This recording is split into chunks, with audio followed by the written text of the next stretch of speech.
My name is Adrian Voss, a private investigator. For over 20 years, I've unraveled mysteries no one else could.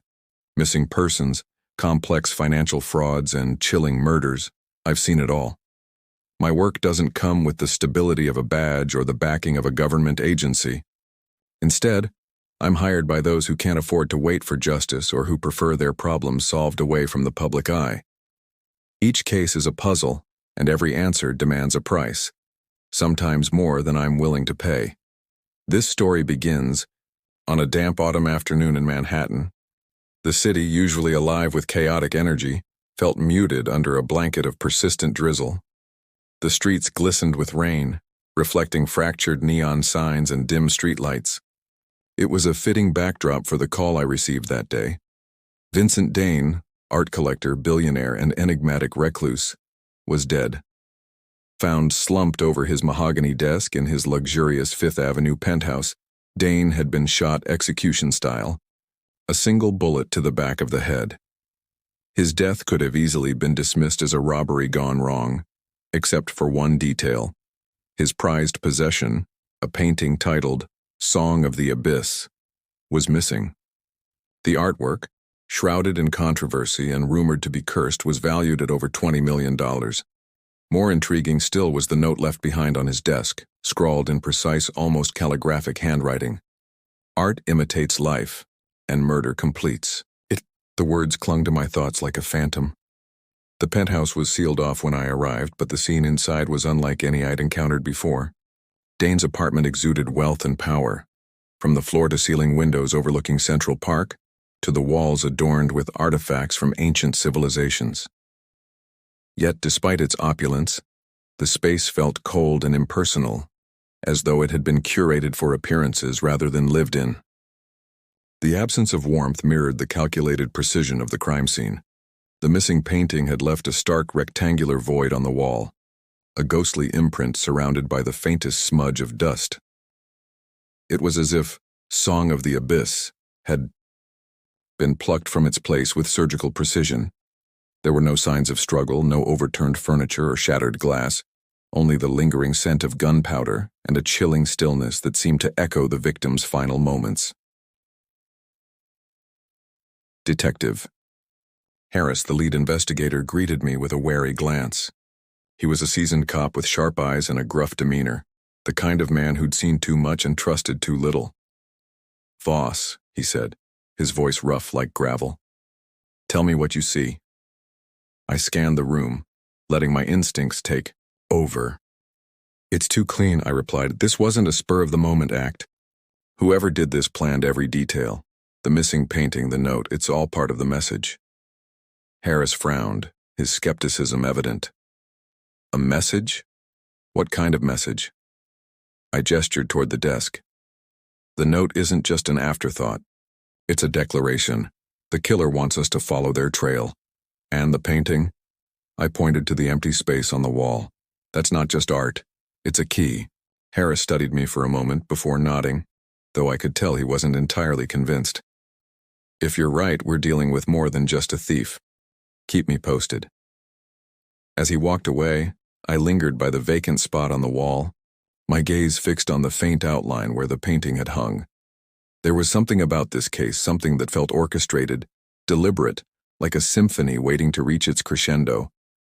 And somewhere in the shadows, the conductor of this deadly performance was waiting for their next move.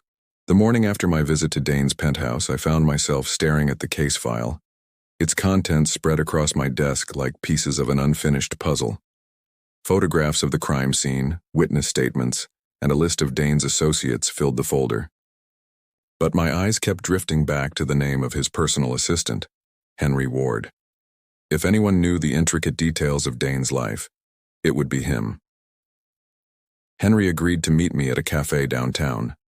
He arrived late, his demeanor nervous, as if he was unsure whether speaking to me was the right choice. He was a man in his early 40s, neatly dressed but with a faint weariness etched into his face, the kind that comes from being in the shadow of a powerful man for too long. "Thank you for meeting me, Mr. Ward," I began, keeping my tone neutral. "I'm trying to understand Mr. Dane's life. Anything you can tell me could be helpful." He hesitated, fingers curling around the edge of his coffee cup. Vincent wasn't an easy man to work for, he admitted, his voice low. He kept his personal life private, even from me. But you must have noticed something unusual, I pressed. Any arguments, threats, changes in behavior? Henry glanced around the cafe as if checking for eavesdroppers before leaning in closer. There was one thing. A few days before he died, Vincent received an anonymous letter. It was hand-delivered, no return address. He didn't let me see what it said, but it upset him. He locked himself in his study for hours afterward. Do you know what he did with the letter? I asked. My interest piqued. Henry shook his head. No, but the next morning he told me to destroy some documents, contracts, receipts, things related to the painting. Song of the Abyss? I clarified. He nodded, his expression darkening. That painting meant everything to him, more than his other collections. It's almost like it had a hold on him. He changed after he bought it. That detail lingered with me as I left the cafe. Henry's revelation about the letter and the painting pointed to something deeper. This wasn't just about art. It was about secrets Dane had fought to protect. Next stop was Margaret's gallery. Margaret, an elegant woman in her 60s with an impeccable eye for detail, had been Dane's trusted dealer for years. She greeted me with a tight smile, but there was a flicker of apprehension behind her sharp gaze. Adrian, she said, motioning me into her office, a minimalist space adorned with carefully curated pieces. What brings you here? The painting, I replied, cutting straight to the point. Song of the Abyss, what can you tell me about it? Her expression tightened and she let out a measured breath. That piece, it's not like the others. Rumor has it that the back of the canvas contains markings, codes. Dane believed they were connected to something extraordinary, though he never said what. Did Dane ever mention feeling threatened because of it? I asked.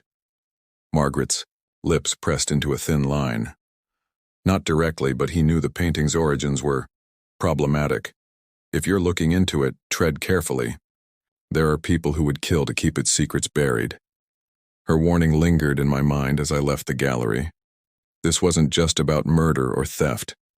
Song of the Abyss held something far more dangerous, something that had drawn blood once, and would again if I wasn't careful. 2 days after my conversation with Margaret, I received an anonymous email. The subject line simply read, "You're looking in the wrong places." Attached was an image of a postcard, weathered and faded, with a set of coordinates scribbled in ink on the back. Below the image was a single sentence. If you want answers, follow the trail. I stared at the screen, the tension coiling in my chest. Whoever had sent this knew I was investigating Dane's murder, and they wanted me to keep going. But was this a lead or a trap? The coordinates pointed to a remote estate just outside the city, a place I'd never heard of but was well within the territory of New York's elite. The estate, a sprawling mansion surrounded by thick woods, was hosting an exclusive auction that evening.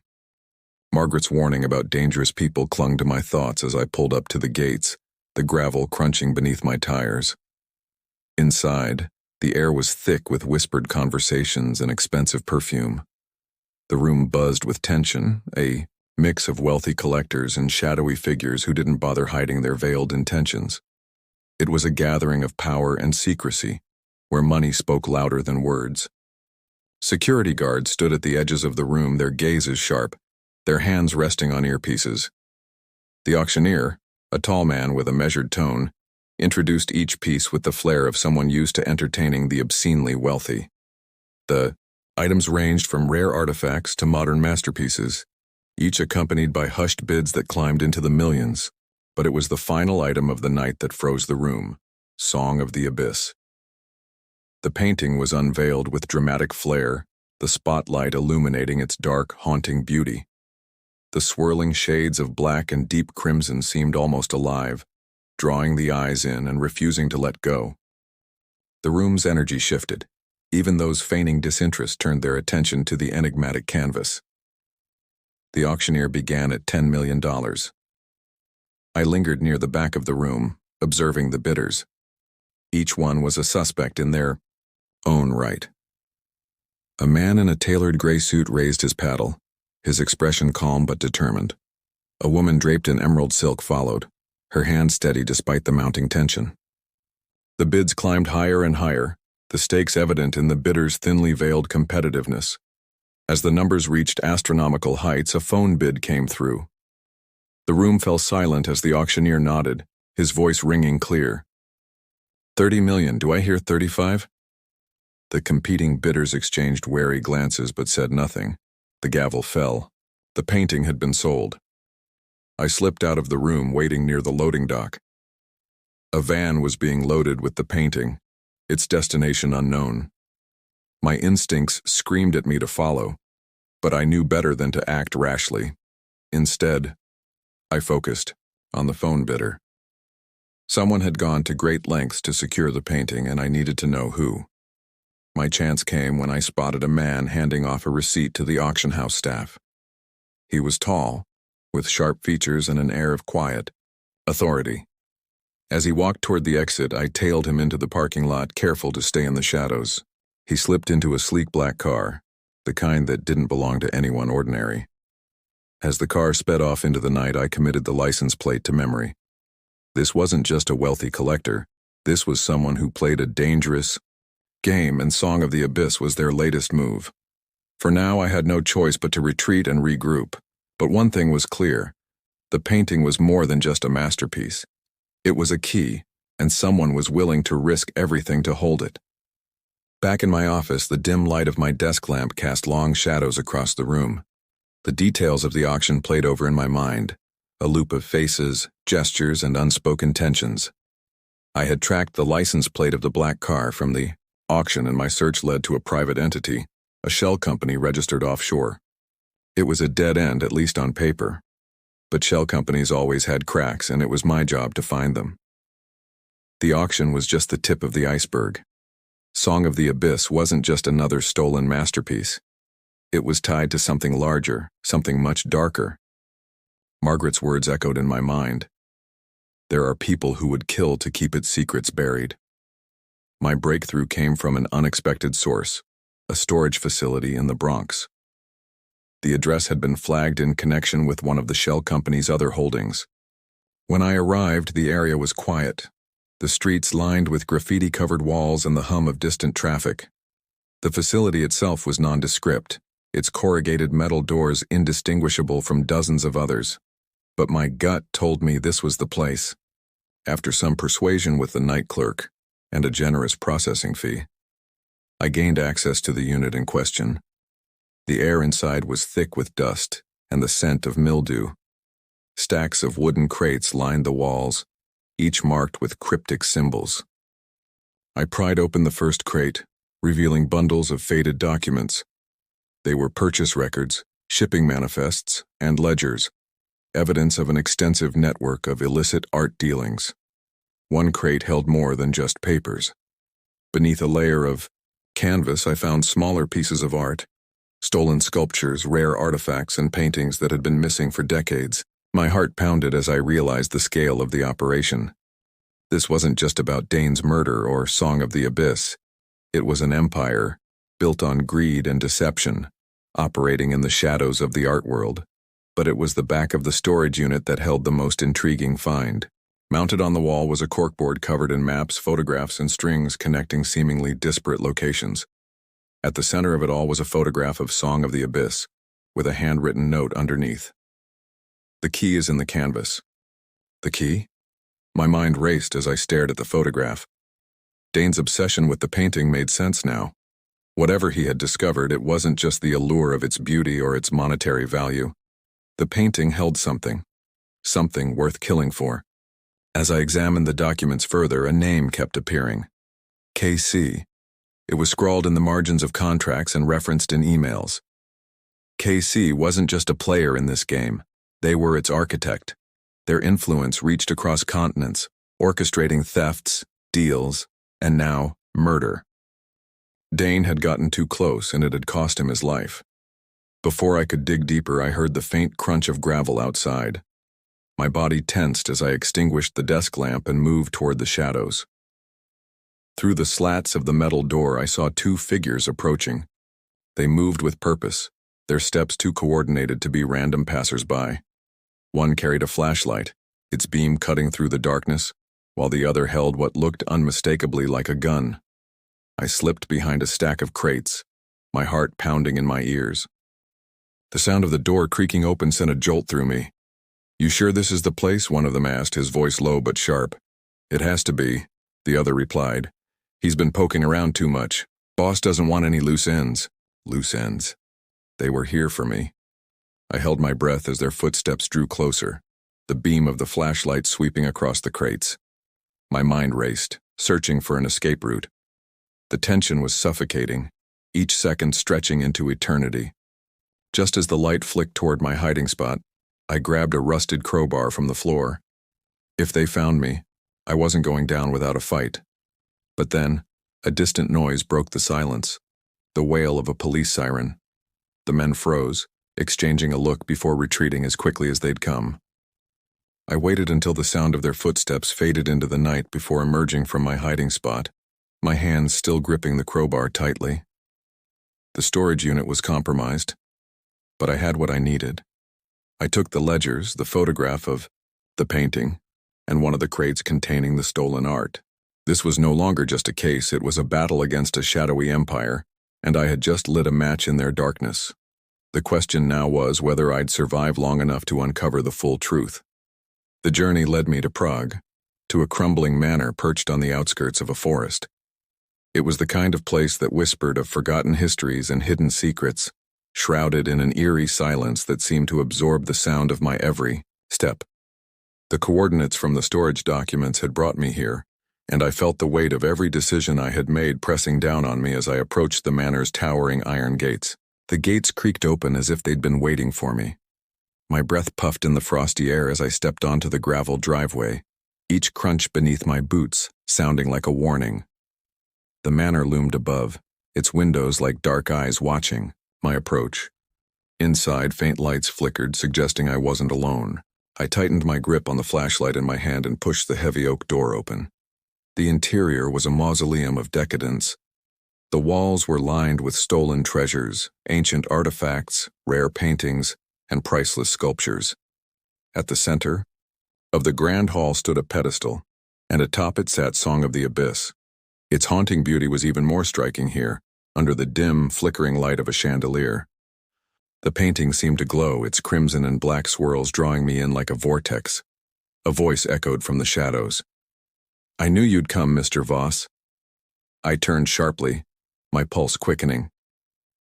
From the darkness emerged a figure, a tall man in a tailored suit that seemed out of place in this decaying setting. His sharp features and calculating eyes left no doubt in my mind.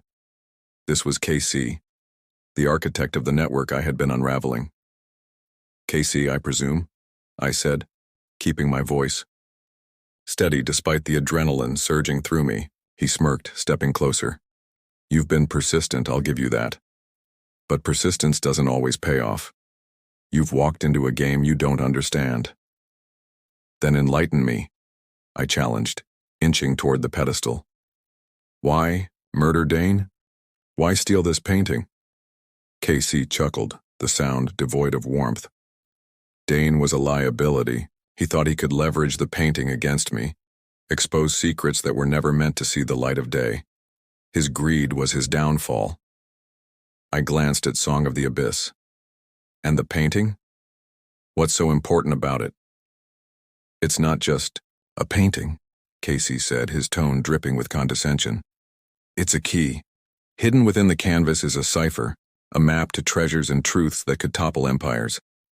Dane barely scratched the surface before he got himself killed." The air between us crackled with tension. I could feel the weight of his words, the enormity of what I had stumbled into. This wasn't just about art or murder. It was about power, control, and the lengths people would go to maintain both. "You can walk away," Casey said, his voice lowering. "Take what you know and leave. Or you can end up like Dane." I didn't have time to respond.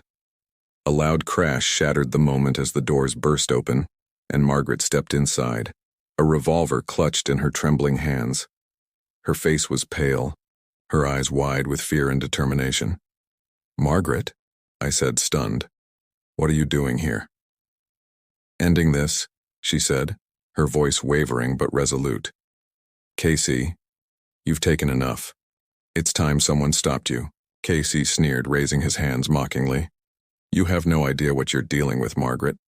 Put the gun down before you do something you'll regret." The standoff was suffocating.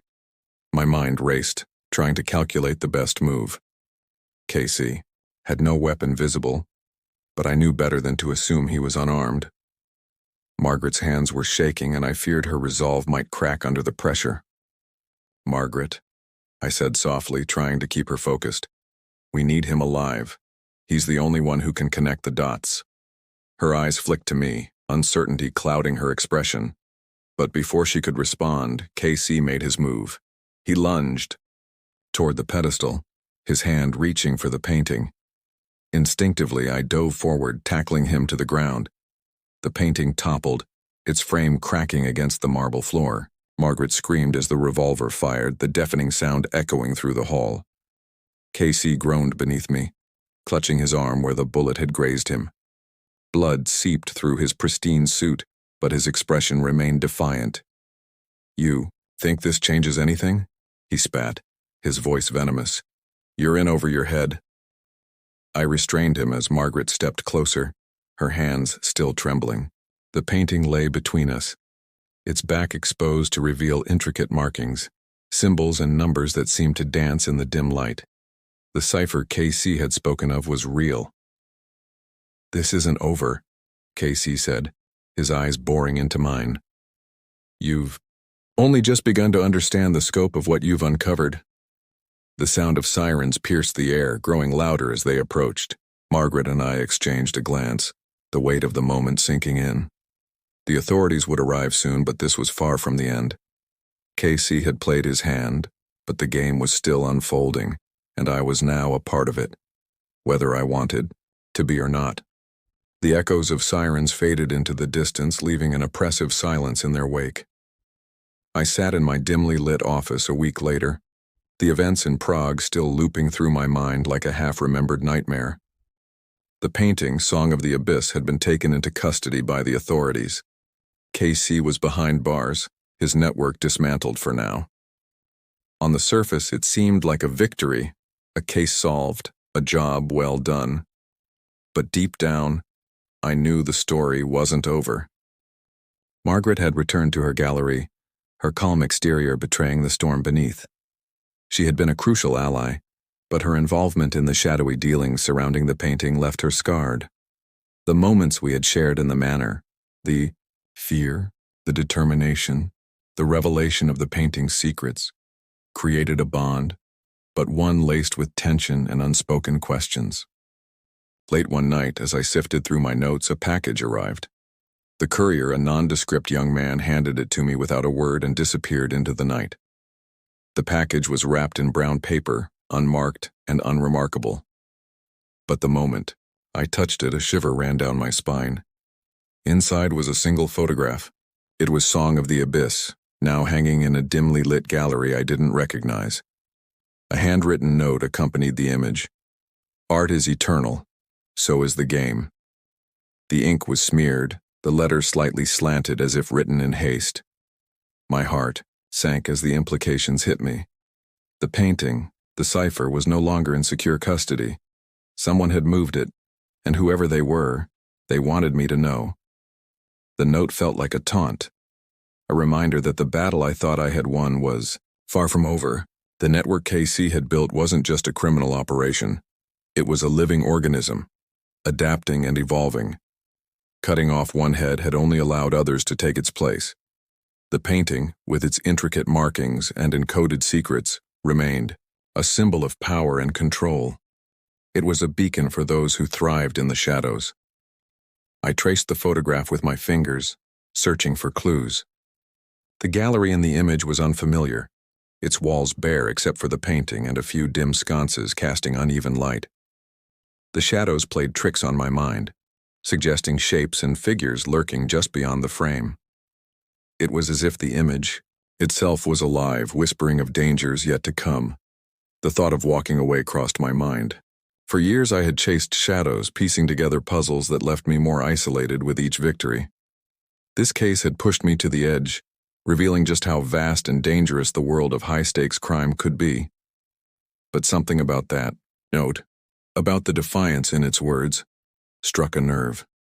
I couldn't let it end here. I began to dig deeper, revisiting the fragments of information I had gathered throughout the case. Names, places, dates, each clue felt like a thread leading to something larger. Margaret's warning about the painting's dangerous allure echoed in my mind.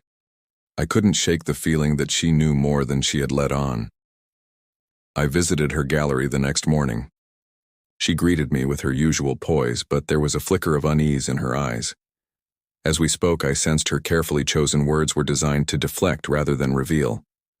When I showed her the photograph, her composure faltered for just a moment, a crack in her armor. "This painting has a way of resurfacing," she said, her voice tinged with resignation. "Its secrets are too valuable to stay hidden for long." "And what about you?" I asked. "Where do you stand in all of this?" She hesitated, her gaze drifting to a piece of abstract art on the wall. "I've spent my life surrounded by beauty, Adrian. But beauty often comes at a cost. I've paid mine." Her words lingered as I left the gallery, the photograph burning a hole in my pocket. The game was still unfolding, its players shifting and adapting. KC might have been a mastermind, but he was just one part of a much larger machine. The painting's journey wasn't over, and neither was mine. As I walked through the streets of Manhattan, the city's chaos felt distant.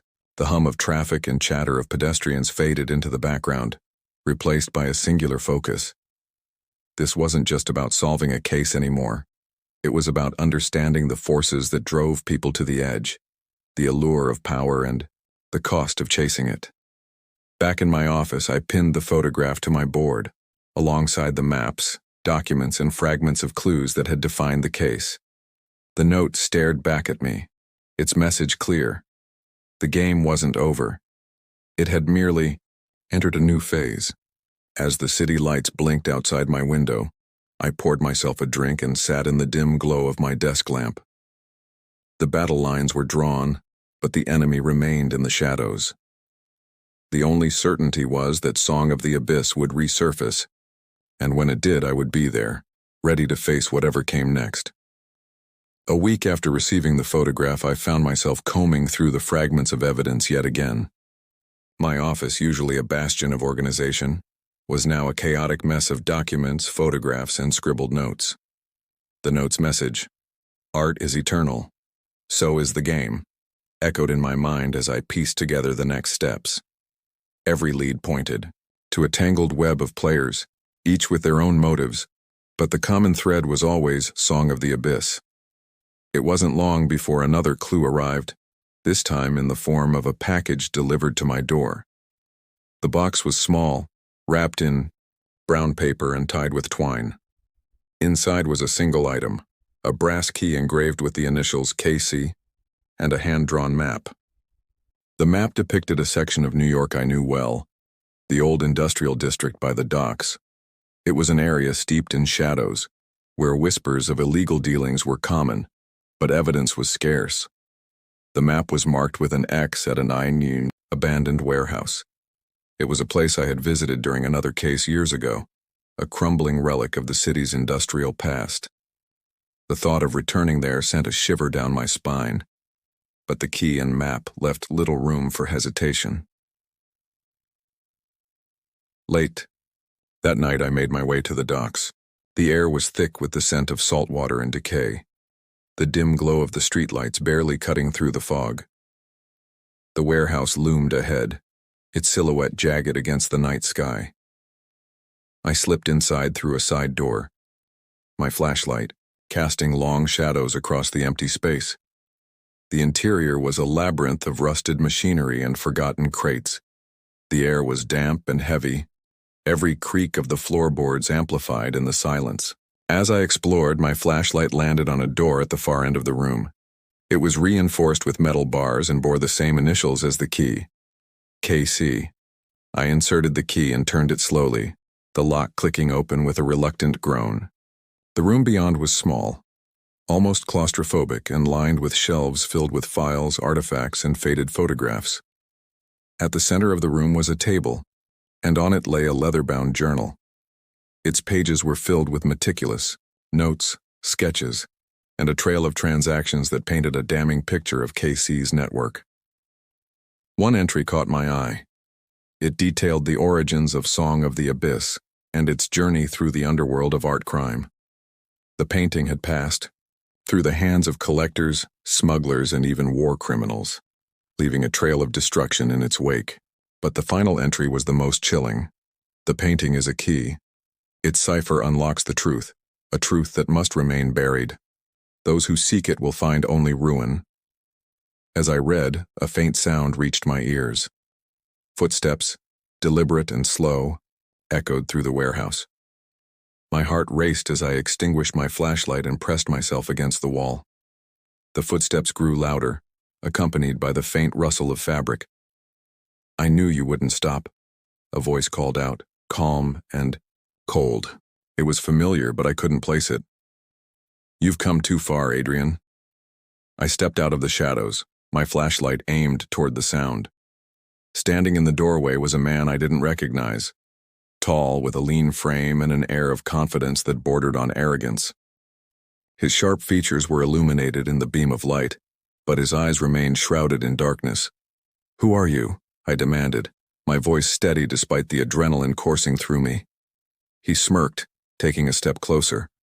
"Let's just say I'm someone who values the preservation of certain secrets you've been digging too deeply into."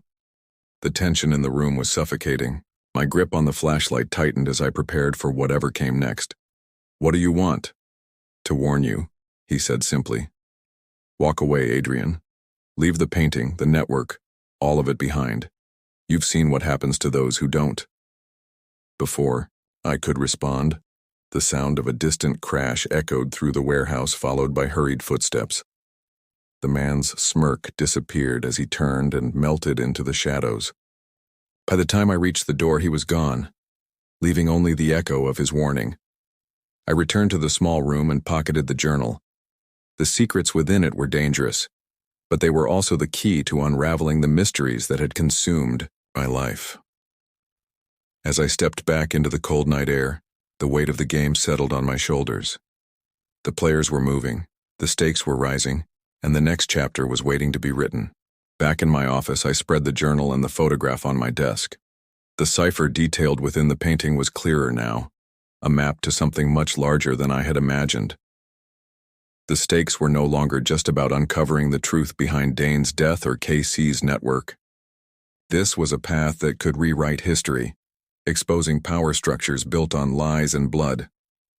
I traced the photograph of the painting with my fingers, committing its details to memory. It wasn't just a symbol, it was a weapon. And as I stared at it, I realized the real danger wasn't the network or the secrets it protected. It was how far people were willing to go to keep them hidden. The knock on my door startled me. I opened it to find Margaret standing there, her expression grave. She held out a folded note, her hands trembling slightly. "This was left at the gallery," she said. Her voice was quiet, almost broken. "I thought you should see it." I unfolded the paper. The message was simple, written in the same slanted hand as the note I'd received before. "You're closer than you think, but some doors should remain closed." Margaret met my gaze.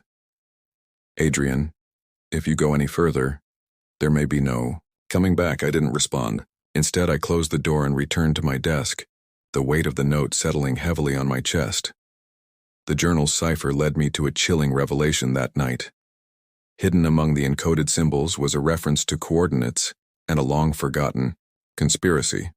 Vaults buried during wartime containing not just treasures but documentation of secret deals and betrayals among global powers. Dane had only scratched the surface, and the painting was a map to it all. As the city lights flickered outside, I realized the choice was already made. This was no longer about Song of the Abyss. It was about unraveling the truth, no matter how deeply buried, no matter the cost.